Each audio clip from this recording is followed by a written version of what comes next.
പ്രഭാവതിയമ്മ ഒരു ഒറ്റപ്പെട്ട സംഭവമാണെന്ന് എനിക്ക് തോന്നുന്നില്ല.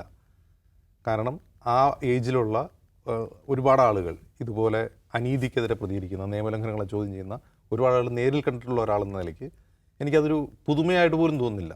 അങ്ങനെ ചെയ്യുന്ന ഒരുപാട് ആളുകൾ എനിക്ക് വ്യക്തിപരമായിട്ട് തന്നെ അറിയാം. കാരണം അതിൻ്റെ കാരണം എന്ന് വെച്ചാൽ അവർ ഈ പഴയ 65 വയസ്സുകാരല്ല 2026 65 വയസ്സുകാരെന്ന് മാത്രം മനസ്സിലാക്കുക. ഒന്ന്.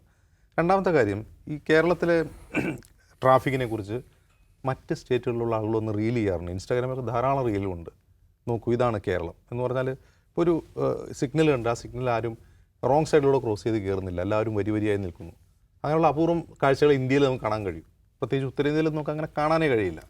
അപ്പോൾ കേരളം, അതുപോലെ മിസോറാം, അങ്ങനെയുള്ള കുറച്ച് സംസ്ഥാനങ്ങളാണ് ഈ അച്ചടക്കമുള്ള ട്രാഫിക്കിന് പ്രശസ്തമായിട്ടുള്ളത്.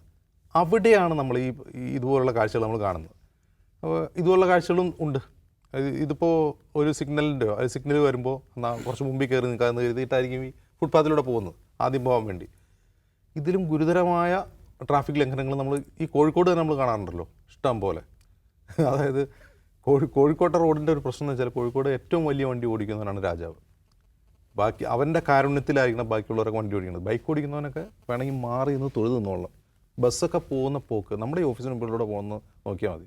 ആ ബസ്സുകളുടെ പേര് തന്നെ കണ്ടാൽ പേടിയാവും, കൊല്ലാൻ വരുന്നതാണെന്ന് ഓർക്കും. അപ്പോൾ ആ ജാതി ഡ്രൈവിംഗ് ഉള്ളവരും ഉണ്ട്. പക്ഷെ പൊതുവേ നമ്മൾ ഇന്ത്യയിൽ മറ്റ് സംസ്ഥാനങ്ങൾ വെച്ച് നോക്കുമ്പോൾ പൊതുവെ നമ്മൾ മെച്ചമാണ്. പക്ഷേ ഇനിയും മെച്ചപ്പെടാനുണ്ട് എന്നാണ് പ്രഭാവതി അമ്മമാരെ പോലുള്ളവരുടെ ഇടപെടലിൽ സൂചിപ്പിക്കുന്നത്. പക്ഷെ ഇന്ന് ഞാൻ ഇങ്ങോട്ട് വരുമ്പോൾ കണ്ട ഒരു വീഡിയോ, ഇന്നും അവർ ഇറങ്ങിയിട്ട് വണ്ടി തടയുകയാണ്. അവർ വീണ്ടും ഒരു വണ്ടി തടയുന്ന ഒരു ചാനൽ കൊടുക്കുന്നുണ്ട്. വണ്ടി തടയാൻ അപ്പുറത്തോട്ട് പോകുന്ന വണ്ടിക്കാരനെ ബോധവൽക്കരിക്കുകയാണ്. ബോധവൽക്കരണം എനിക്ക് സംശയം ഉണ്ട് കേട്ടോ. അതെന്തോ ആട്ടെ, ബോധവൽക്കരണമൊക്കെ ശരി തന്നെ. പക്ഷേ സ്ഥിരം പരിപാടി ആക്കാതിരിക്കും നല്ലത്.